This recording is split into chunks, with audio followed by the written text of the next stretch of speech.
Good afternoon. We are going to get started, although this is just mostly the introduction and not the panel. This is the MIT Alumni Energy, Environment, and Sustainability Network January webinar.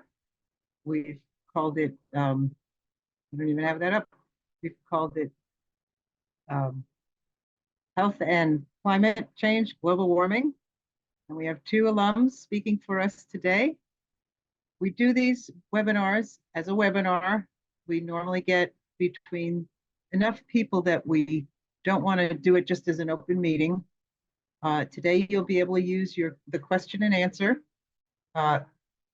response, and the chat is disabled, as Amy just told you. Amy Davis and Jacqueline Roderick are support from the MIT Alumni Association. I'm delighted to have Claude Gerstle, class of 68, with us today, and Christy Ebi, I think I've said that right, class of 77, who's a toxicologist and some other things as well. That was the degree MIT used to give out. So without too much more ado, we have a good attendance here today for January. A lot of people get real busy in January. So EESN is a network of groups around our alumni community who have decided to either work on energy issues, climate issues, sustainability issues. And the network is just a connector.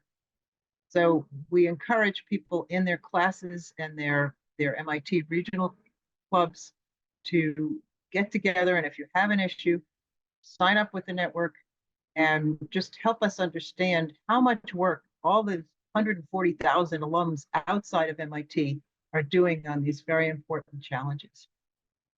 So with that, and I think I haven't left out logistics questions, we will be able to chat and send you some URLs of interest. But please, we're going to do the two speakers first, but put your questions into the question and answer. And then, time providing, we will have a Q&A session at the end. So with that, I'm going to turn it over to Claude Gerstle first, and then Christy Ebi. And so Claude, if you would introduce yourself and give us a hello, and thank you. Thank you, Sarah.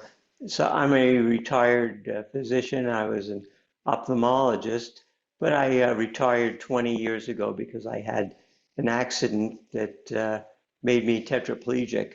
So I have a special interest in the effects of warming since I don't adapt very well. But we all will be affected by the warming of the planet. In the process of mitigating our health risks, we must avoid contributing to the process of global warming.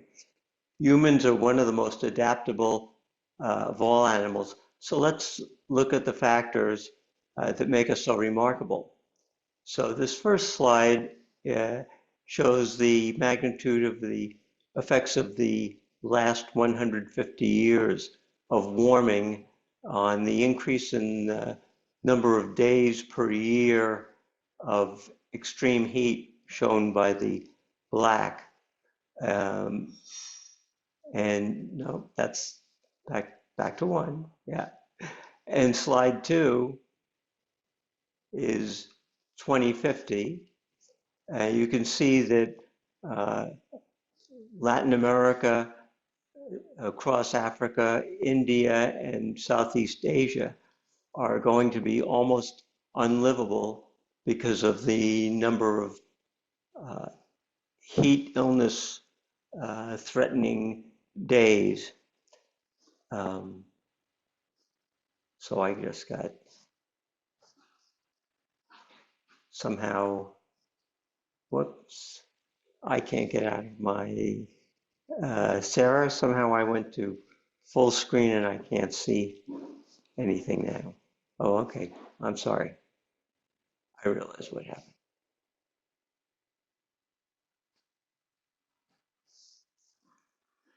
So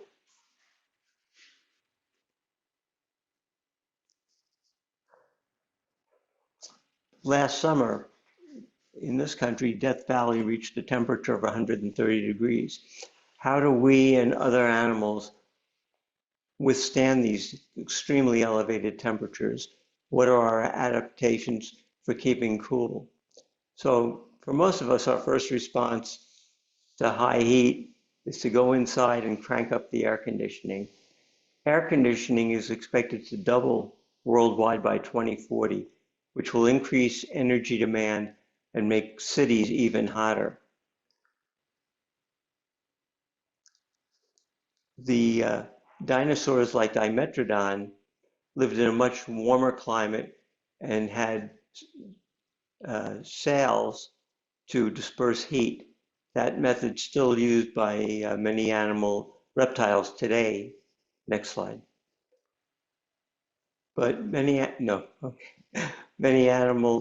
mammals like elephants and humans use our ears. That's it. We'll leave it on that slide. We heat up even faster if it's humid because that diminishes convective heat loss. If we're in direct sunlight, we have radiative effects increasing our temperature. And if we're physically active, we heat up faster. So it's a balance between heat absorption, heat production, and heat elimination.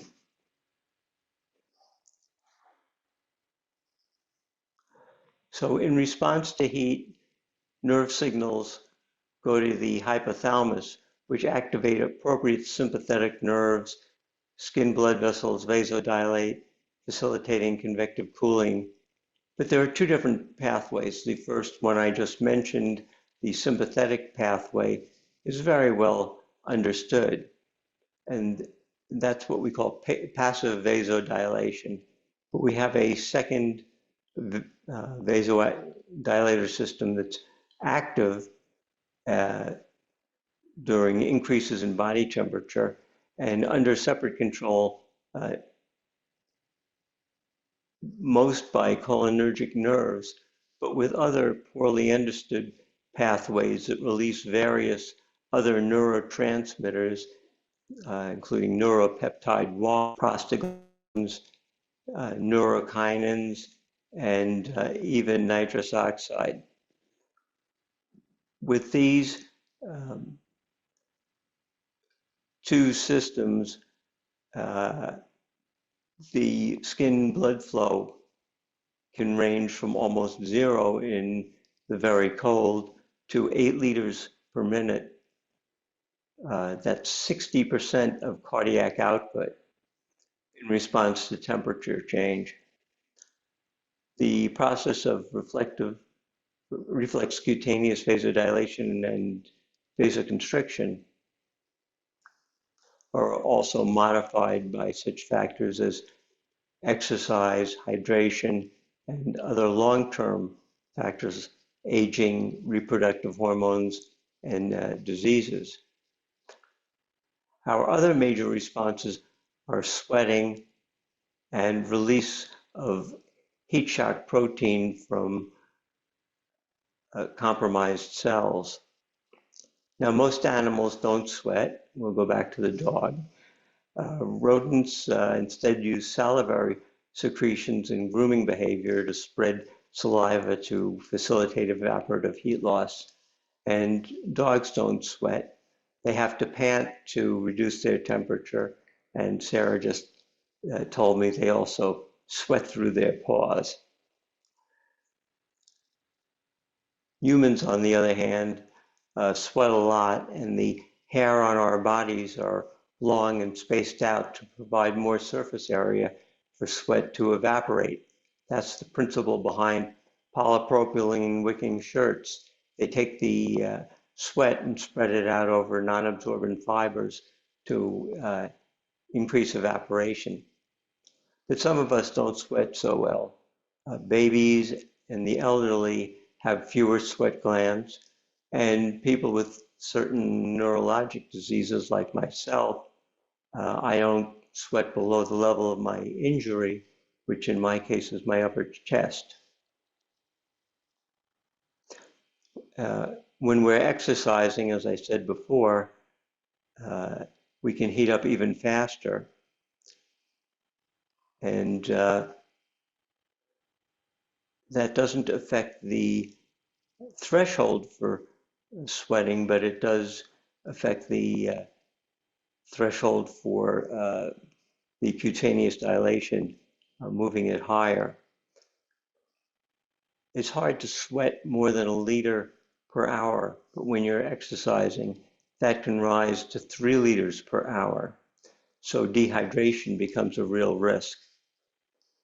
As little as 20 minutes of high intensity exercise will induce these reflexes, which will also cause release of a substance called vascular intestinal protein, which causes the intestines to become leaky, even during normal exercise if it's very extreme exercise.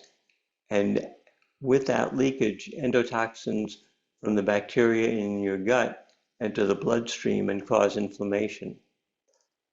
Now, we can condition ourselves to withstand higher temperatures. Exercise training for 10 days, maybe even less, and especially with heat acclimation, improve thermoregulation.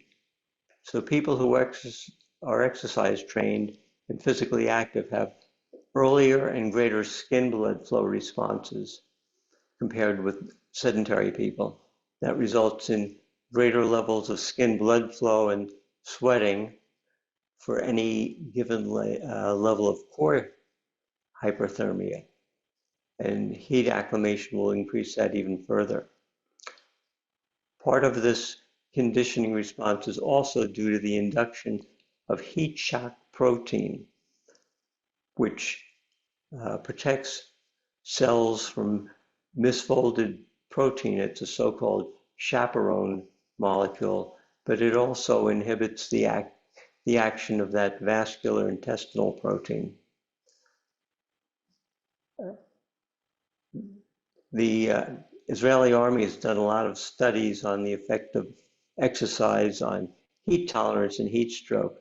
And during an 8-hour march, soldiers will develop temperatures as high as 103 degrees. Strenuous exercise will theoretically raise the average person's temperature 1.7 degrees per hour in the absence of other adaptations. And of course, dehydration and the associated hyperosmolality will cause decreases in heat dissipation response, including skin and blood flow and sweating, and increased risk of hypothermia. So heat illness can actually begin at a body temperature as low as 100 degrees. We can use the heat index, which is the relationship between temperature and humidity, to see that heat stroke can develop at a temperature as low as 95 degrees. That's slide 14. Yeah. The theoretical point at which no amount of sweating can help you is about 6 hours of exposure at 95 degrees and 100% humidity, or another example, 50% humidity and 115 degrees. So heat illness is broadly divided into heat stress, heat exhaustion, and heat stroke. And the symptoms of this first stage, heat illness, is dizziness, sweating, muscle cramps. Heat exhaustion, you have headaches, vomiting, fatigue, diminished mentation, and the most serious heat stroke is impaired consciousness, seizures, signs of organ failure, and coagulopathy, bleeding problems. The pathophysiology of heat stroke is medically very interesting because the fundamental failure is the gut. in response to the elevating temperature, so much of our blood flow goes to the skin. And if you're exercising, to your muscles, that gut ischemia occurs with all its consequences.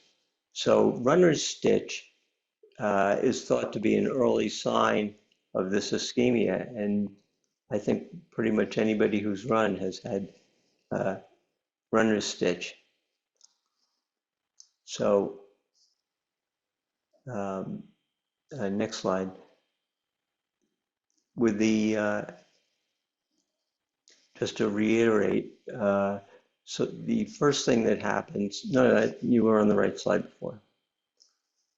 That's it. We have the release of vascular intestinal protein, separation of the cells lining the gut.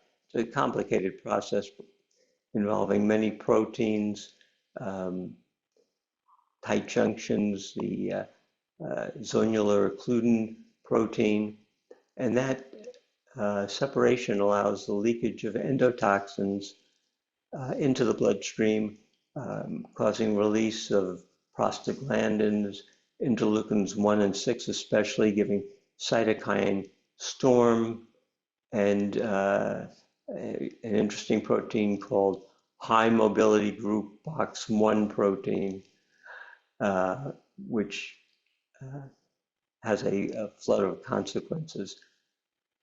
But the diffuse vascular leakage causes, also results in microembolism and internal bleeding, organ failure, and shock. So heat stroke is so dangerous because it's our natural body response of vasodilation, resulting in such diminished blood flow to the gut and other organs. And in the gut, causing the leakage of endotoxins into our bloodstream, leading to vascular collapse, organ failure. As I said, it's like getting what we see in COVID or septic shock. And heat stroke is also accompanied by heart failure because of the cardiac ischemia as well. And once you have heat stroke, there isn't a lot you can do. Prophylaxis is best, but there are some evidence that intravenous heat shock protein and intravenous cooling, such as used in neurologic patients to allow the brain to heal and protect it, may also be effective. So other things that be done to prevent heat stroke, well, professional tennis players will not only prehydrate, but will wrap their heads with cold packs to reduce their body core temperature to 97 degrees before going out to play. And it's well recognized in the workplace that companies are now giving their workers cooling vests, which can be simple affairs at $20 or up to $350 vests, which have fans to circulate cool air or pump and circulate cold water. One recent company has a fancy vest that comes with sensors and communicates with home base to allow the workers to be monitored. So those are the natural reactions to heat and resultant heat stress. Christy is going to talk about the secondary effects of heat, but I'd just like to add in that global warming is resulting in the expansion of tropical diseases, but it's also doing the same for diseases of plants and other animals. And the effects on agriculture will threaten our food supply, and in forestry, because of dead trees from various invasive species, we face much larger forest fires with the resultant air pollution. So I can talk about that more later if there's time. I think that we want to let Christy begin her talk. Thank you, Claude. Whoa, that's all. I've seen the stuff from CDC that you teach voters about heat stroke and heat exhaustion, but your information about what the body's actually doing is fascinating. Thank you. Well, Christy, will you please pick up and carry on from here for us? Let us know just a little bit about yourself.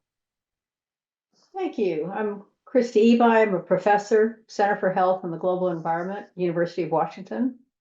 I've been working in climate change and health for more than 30 years now. I've had the privilege of working across all of the issues of a changing climate, and exciting to see the changes that are going on now in terms of investment in research and in implementation in the field. I want to step back and do a little bit of framing. On the left is a figure from the Intergovernmental Panel on Climate Change that's been used for more than the last decade. And it's not just for health, it's for all sectors. Looking into the future, we're looking at risk, where risk is probability times consequence. In the framing of the IPCC, risk is composed of three main factors. The first are the hazards created by a changing climate. The second are the exposures to our human and our natural systems, and you heard just a little bit about that a few minutes ago. The third is the underlying vulnerability, and I'll separate vulnerability into susceptibility, and you heard quite a bit about physiological susceptibility to the heat, but also the capacity to manage. And that capacity to manage is on individual scales. It's also at the level of our communities, the level of our health systems. I'll use the term health systems quite a bit. Health systems include both our healthcare and our public health. So includes our hospitals, includes everything associated with healthcare, but also includes the Centers for Disease Prevention and Control and all the actions taken by state departments of health. The right figure expands on the one on the left, showing you some of the factors that are changing with climate change, and emphasizing that these factors interact with a broad range of demographic, socioeconomic, environmental, and other factors that influence the magnitude and the pattern of the risks. Just a short list of those kinds of factors are listed. The interactions then between our changing climate and all of these other factors affect exposure pathways that are typical that we study in health, not just climate change and health, but health more broadly. You can see on the left, extreme weather events. Heard quite a bit, very useful information about heat stress, but air quality, food and water quality and safety, vector-borne diseases, and then other effects such as changing dynamics in many of our ecosystems that result in, for example, migration. And so looking across all of these, it's a huge mandate to look at climate change and health. There's literally hundreds of climate-sensitive health outcomes. Most are not studied, but we still have a good sense of what is likely to happen in the next couple of decades, depending on the extent to which we reduce our greenhouse gas emissions and depending on the extent to which we become much better prepared. This is a summary of the key conclusions of the IPCC, the Intergovernmental Panel on Climate Change report that came out from Working Group 2 in 2022. On the left is a headline statement for the Human Health chapter that climate change is adversely affecting the physical health of people globally and the mental health of people where we have data. The bullet points on the left are observations, and these are the key categories in which there are data showing, for example, that not only are heat waves increasing in frequency, intensity, and duration, but heat-related morbidity and mortality has been increasing as well. Vector-borne zoonotic diseases, water and foodborne diseases, you can see the list. I also put on the bottom an important point about our health services, that increasingly around the world, we're seeing hospitals, healthcare facilities being disrupted by, for example, flooding events, which then have impacts on the people who work in those facilities, as well as all of us who need to access care. There's projections for the bullet points on the right, showing under a range of assumptions, under a range of different possible futures, what could happen with the magnitude and pattern of climate-sensitive health outcomes. Overall, the summary is, if there is little adaptation, little additional effort on mitigation, that the health risks of a changing climate will continue to increase with each additional unit of warming. These figures are figures that have been used for a couple of decades by the IPCC to synthesize risks. These particular figures are for 4 climate-sensitive health outcomes. When you look at these figures, the 0 line represents pre-industrial temperatures. The y-axis is increases in global mean surface temperature above pre-industrial. And then, as you can see, there's 3 bars within each of the outcomes that were assessed. When you look at each of these bars, the white area means it's not possible scientifically to determine if there's been a change, for example, in heat-related morbidity and mortality. It could have increased. We don't have enough data. It hasn't increased. We don't know the difference. When the color turns to yellow or gold, it means that climate change has increased heat-related morbidity and mortality with at least medium confidence, that we now have data, we being the scientific community has data to determine that in fact climate change has affected heat-related morbidity and mortality. Saying that in another way is that people are suffering and dying from climate change today. When the color turns to red, the risks are high, turns to purple, very high. You can see the 3 sets for each health outcome. The bar on the left is a world with high challenges for adaptation and mitigation. The bar in the middle is a world that basically continues to muddle through. The bar on the right is a world aiming to sustainable development. The middle and the right bar are capped at the temperature projections in 2100. And then finally, the dots are the level of confidence in the transition from one color to another. The more the dots, the higher the confidence. As I've been explaining this, I'm sure you've looked at this, and hopefully the key conclusion jumps out at you, which is we have to adapt and we have to mitigate. The future is in our hands in terms of how much we prepare for changing climate and the commitments that are made to reduce burning of coal, gas, and oil. There's a field in climate change called detection and attribution, which does basically what its name implies, detects whether there's a change in a trend, and then determines the extent to which climate change influenced that trend. This analysis looked at heat-related mortality in 43 countries around the world. Overall, about 37% of all heat-related mortality over the last couple of decades is because of climate change. You can see quite a bit of variability around the world.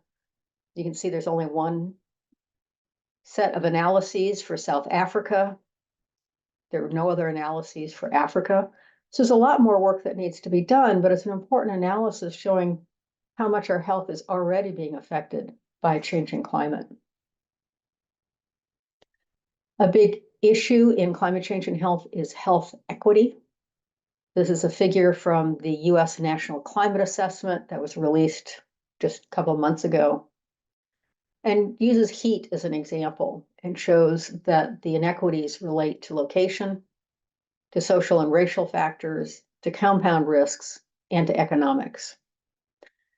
And so at the core of what we all do in climate change and health is focusing on reducing inequities, understanding the sources of those inequities, and looking for options to make sure that those inequities are reduced as we adapt and as we mitigate. Climate change is a stress multiplier, and so it is exacerbating many of the underlying conditions that make certain populations more vulnerable, in this case to the heat. This shows one of the components of heat that's quite important worldwide, and that is physical work capacity. There are growing numbers of projections showing that as temperatures continue to rise, the ability of outdoor workers to be able to continue to maintain their level of productivity is just not going to be possible. That there's already shifts in working hours in many places. I was in Dubai at COP28, and a lot of the construction takes place at night. It's just too hot during the day. But there's limited options for many farmers. Farmers already start quite early in the morning and often work quite late in the evening. And so finding ways to help address these issues around physical work capacity is one important area of research and implementation. Mental health is an issue that's been rising on the agenda. This is an example from flooding in the UK. I use this as an example because there's 3 years of follow-up, which is really quite unusual. And also because the authors looked at these flooded areas and separated out people who lived in a house that was not affected, people who lived in a residence that was disrupted. Floodwaters came to the front door, but didn't go into the residence. And finally, people who lived in a residence that was flooded. You can see the very large increase in anxiety and post-traumatic stress disorder in the first year of the flood, the first year of follow-up of the flood, and can see that these conditions decline over the 3 years of follow-up, but they don't go back to baseline. It's well known throughout the world that there's inadequate access to mental health services. And this just underscores the importance of addressing that vulnerability in our health systems, because people need access to care when they go through these massive extreme weather and climate events.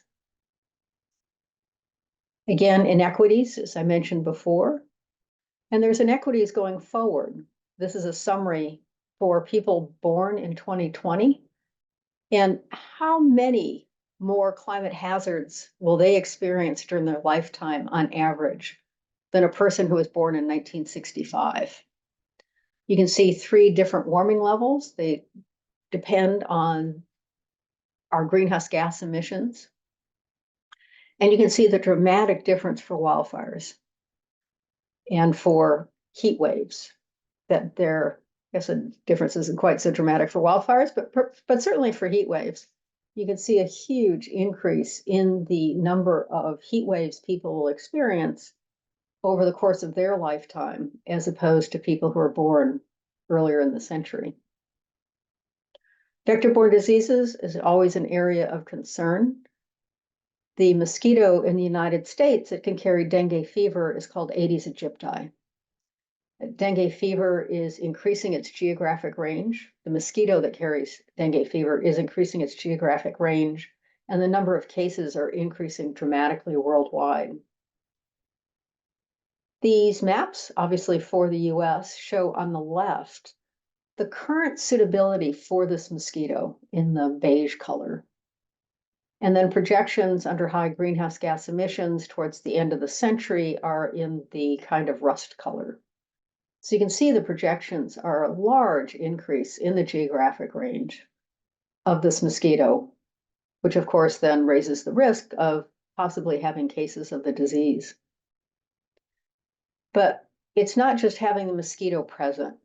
There has to be a summer that's hot enough and long enough that if the virus is introduced into the mosquito population, that you can have transmission. And that's what the figure on the right shows, that when you take into account when the summers are going to be hot enough and long enough, you still see an expansion of the geographic range, but nothing like what you see on the left. These figures were published in 2016. In 2018, 2019, breeding colonies of this mosquito were found in Toronto, Toledo, and Detroit. Once there's breeding colonies, it's extremely difficult to get rid of this mosquito. This suggests that in health, as in many other areas of climate change, we're under projecting the risks that are going to occur, are likely to occur, and how soon we could see them. And it's become a question now for many parts of the US, not if we're going to have dengue fever cases later in the century, but when we're going to start seeing cases of dengue fever. And some places may be much sooner than the projections suggest. As you heard a little bit earlier, we need to look at not just individually the different kinds of exposures that are changing with the change in climate, but also need to look at compounding and cascading risks. These are some examples for infectious diseases. You can see the two that are listed. Extreme temperatures, droughts lead to crop failures and undernutrition, which then in turn increase vulnerability to infectious diseases. Similar example from floods, storms, and droughts. And so looking not just individually at the exposure pathways, but looking across the systems and how the changes are likely to affect the burden of a wide range of climate-sensitive health outcomes. Not sure why this is fuzzy, it was perfectly clear on my screen, but this is the World Health Organization. It is focusing on building climate resilient and environmentally sustainable health systems. The left shows the building blocks of health systems and the different categories in which efforts are being undertaken to make sure our health systems are ready, including things like early warning systems. And I apologize, you can't read that. On the right then is a comparable figure for our healthcare facilities with an emphasis not just on climate resilient, but really important that it's environmentally sustainable. Worldwide, 5.5% of all greenhouse gas emissions come from healthcare. In the United States, it's more than 8%. There's often articles in the newspaper about greenhouse gas emissions from aircraft. Worldwide, aircraft's responsible for about 2% of all emissions. Healthcare is responsible for 5.5%. There's tools such as vulnerability mapping that can be useful for decision makers. This is something that our group put together here for the state of Washington. And it shows the hottest 3 days of the year, combining information on not just temperature, but also on demographics of different places around our state. There's lots of different ways one can run this tool, but it just shows overall the places that are at higher risk and therefore at higher priority to focus on when implementing interventions. And finally, I want to talk a minute about the health benefits of reducing greenhouse gas emissions. These are 6 of the major categories that are discussed for how to reduce our greenhouse gas emissions. And when you look at all of these, each one has benefits for our health. There's a growing body of research counting how many avoided premature deaths and how many avoided hospitalizations would occur under different kinds of mitigation actions. When economists value those, the value of the health benefits are of the same order of magnitude, if not larger, than the cost of mitigation.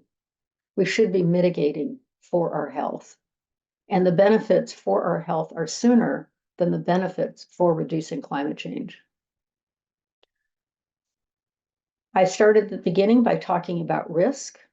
The IPCC has moved from focusing just on the risks of climate change to talking about climate resilient development, about the range of choices that need to be made. not just in health, but in ecosystems, in infrastructure, in all of the systems on which we rely, and how those choices together will determine whether we're moving towards a more resilient society or a less resilient society. And obviously, we want to work towards more resilience. So this is a place where there's lots of work going on how to facilitate that climate resilient development, try to get it really moving faster so that we can reduce the current inequities and bring about a more just society. When you think about the health risks of a changing climate, about 85% are in children. In the US, you say climate change, and people tend to think about polar bears. But I hope after listening to this, you'll remember that it's children that are being most affected. Thank you very much for listening, and I look forward to the questions. Thank you, Christy. That's great. We did have a comment saying that we're already up to 1.45, that the World Meteorological Organization has said that in January this year. So the gray bar on one of your slides could be changed, although the average over a period of a couple of years is certainly not always what you see in a given year. Before I get to the other questions that are here, I wanted to ask both of you, Christy first, whether you go, what are the places, where do you go for information about what the impacts are, and then for what's happening around the world? And I know you've worked with the World Health Organization in your many years as a consultant. So I'm curious whether that or somewhere else is a primary place that you like to find solid information about these issues. I would suggest people start first with a national climate assessment. It's available at usgcrp.gov. It's US Global Change Research Program. And that just was released in December, but a wealth of information. And there's chapters on all of the sectors, but there's also regional chapters. So you can look up what is expected for your region. These undergo extensive peer review. They're available online. You can read them online. You can download PDFs. So they're quite accessible. The second is the Intergovernmental Panel on Climate Change, which is available at ipcc.ch. And you can look at the tens of thousands of pages that came out in the last assessment cycle. Working Group 2 is on impacts adaptation. There's a chapter on health. There's also a chapter on infrastructure, on urban issues. There's a chapter on ecosystems. And again, there's regional chapters. If you want to look at the climate science, then you look at Working Group 1. If you want to look at greenhouse gas emissions, look at Working Group 3. Both are authoritative and comprehensive sources. You can just read the executive summary if you want just to get an overview. If you want more detail, you can go into the chapters. Thank you. And Claude, where do you find your information on, what are the primary places you go to find your information on health and warming or other climate impacts?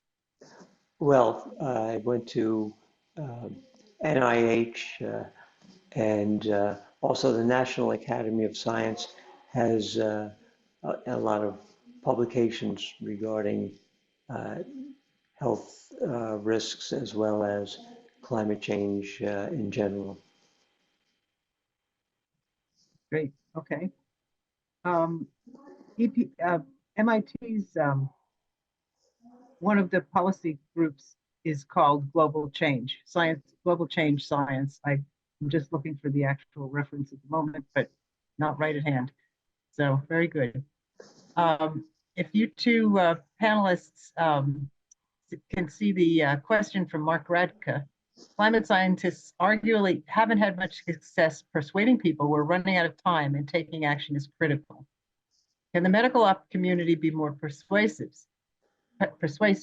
Everyone knows and I hope trusts at least some medical professionals. So perhaps the messenger matters as much as the message.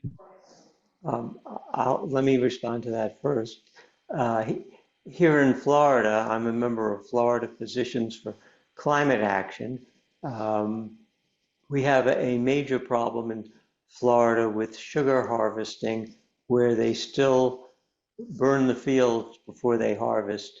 Uh, it's an open burn, and tremendous amount of smoke goes right to the poor community of Belle Glade.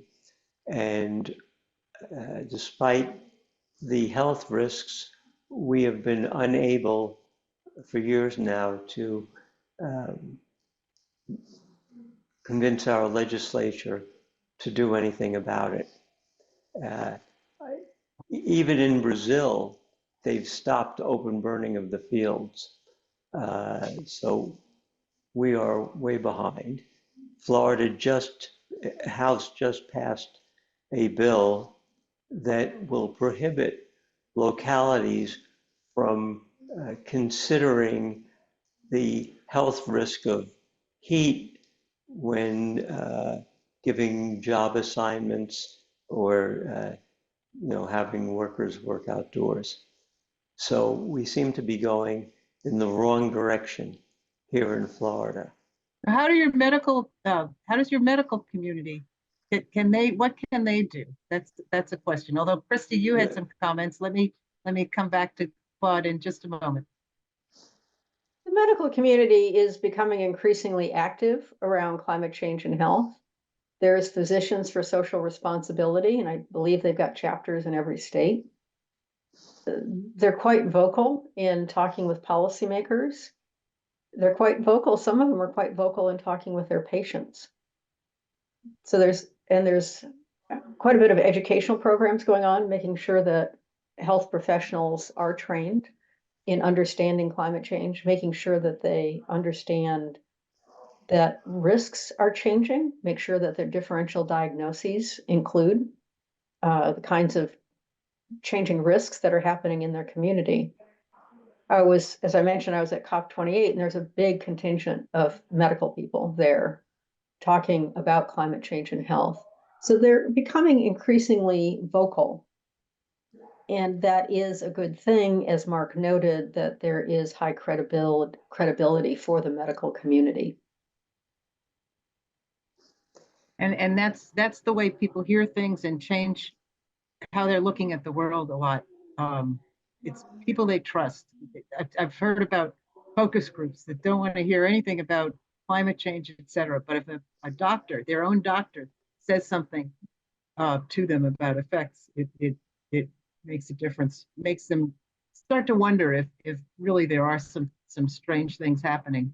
Claude, did you have some further comments on that? Yeah, the American Medical Association just in their most recent JAMA issue had an editorial stated the new position of the American Medical Association as being very much concerned about the health risks of global warming, and that global warming, must be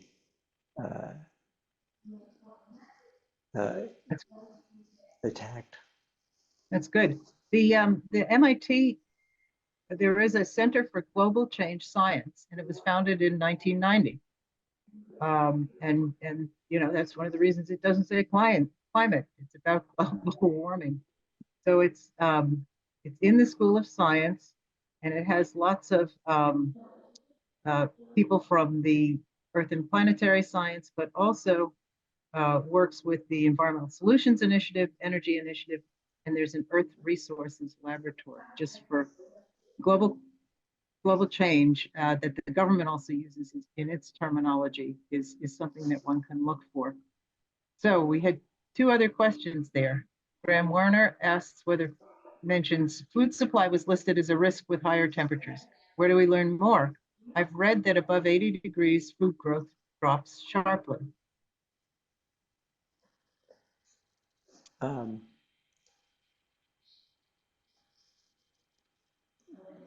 I'm sorry, where's this question? It is it's in the open questions. Food supply. I've read that above 80 degrees, food growth drops sharply. It is a risk with the higher temperatures. Where do we learn more? Christy, do you have some Comments on that? It depends on the crop you're talking about. And yes, certainly there's many parts of the world, particularly the tropics, where many of our cereal crops are growing on the thermal edge of their tolerance. There is a chapter on food security in the latest IPCC report that'll have a lot of details on this. There's also a special report that came out a couple of years ago on climate change and land, and several chapters in there address that issue. There's large consortia that are doing modeling of what happens with higher temperatures. And it's not just higher temperatures, because you have to look with increases in temperature. We're seeing increases in the frequency, intensity, and duration of extreme events, which means many of the cropping areas of the world are seeing not only higher temperatures, but many more heat waves, a lot more drought, and more flooding. And that is affecting crop yields as well. So real concerns about crop yields and what's going to happen. In addition to that, carbon dioxide itself is affecting the nutrient density of much of our food. Wheat, rice, barley, potatoes, 85% of all of our plants are being altered by higher carbon dioxide concentrations. And all of that's covered in the chapters that I mentioned. So either one would be an excellent source. Thank you. Claude, do you have some notes on food risk and where to Yeah, find information? I don't have the sources on the tip of my tongue, but the food, I just wanted to show this one slide. Oh, Well, the food loss along the supply chain varies greatly between developed and undeveloped areas. And in Africa and less developed countries, right now, up to 30% of food loss is just because, just in the process of producing it. And that's going to get worse as we have more flooding and as we have more drought. The second area in sub-Saharan Africa, something like 35% of food loss is in production, is in handling rather, in storage. And with high humidity and other pests, that also is going to increase. So the food supply is in danger of being very severely stressed, at MIT, one of the especially DLAB in the third projects world. and researchers is they're looking into this issue of how to better cool and get produce to market and reduce some of that waste that happens, especially in Africa and other tropical kinds of areas. Great. And then there's one more I'd like to cover here. It is something I've heard Kerry Emanuel, who wrote MIT's climate primer. He's from the Earth and Planetary Science program, and his specialty is hurricanes. However, he is now involved in the same question that Charles from Chicago is asking. Can increased insurance coverage costs start to move progress and acceptance of mitigative steps? If you guys have an opinion about that. Yeah, the insurance industry has been working on climate change for 30 plus years.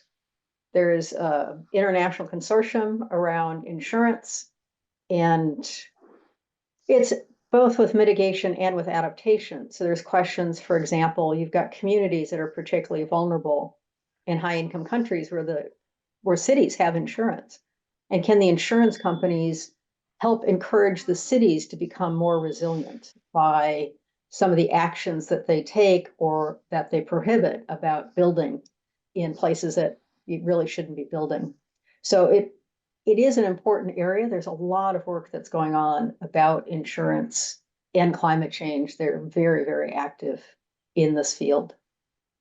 I wanted to add to that, city heat also can be significantly changed, and the incidence of heat-related diseases just by trees and parks and building your buildings differently. So very good.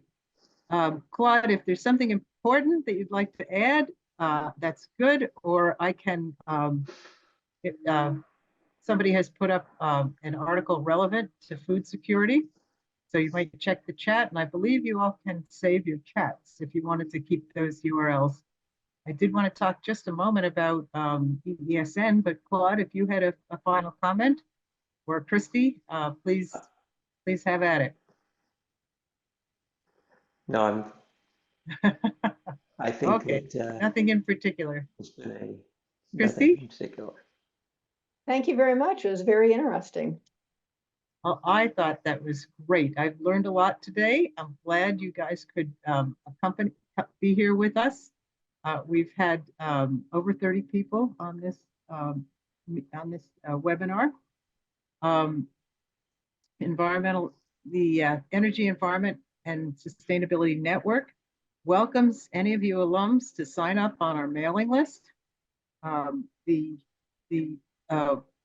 There's some instructions and a link right on our website on our participate page, which I think we're going to put in the chat for you guys.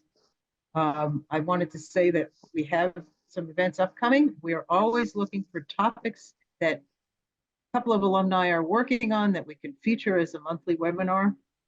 The upcoming meeting on February 1st by the Club of Northern California, which has been doing clean tech and clean energy work for more than a decade. They have a group that's energy and climate. They changed their name to climate. They'll be talking about the best technologies to combat climate change on February 1st. And that's all on our main website. That's eesn.alumgroup.mit.edu. So EESN is the way we like to call our network. The other event that I have found is that the Japanese MIT club is going to have a conference about research going on at MIT in areas in advancing areas. And they are sponsoring this, I think it's most of a day, but some of it will be live streamed. It will start at 9 o'clock in the morning their time, which I believe is 7 o'clock Eastern. So you'd be able to catch part of it. Again, that would be listed on the MIT Alumni Association's events page. John Sturman is talking and Bethany Patton about the En-ROADS climate simulator. There is Yang Xiaohorn, electrochemistry renaissance for climate actions, and other talks, including lightning talks from our startup exchange about some of the research work that's going on. So we're doing things all over. We want to hear about more of it. Please stay in touch. And I thank you for being here, Christy and Sarah. Yes, Claude. Sarah. Yes.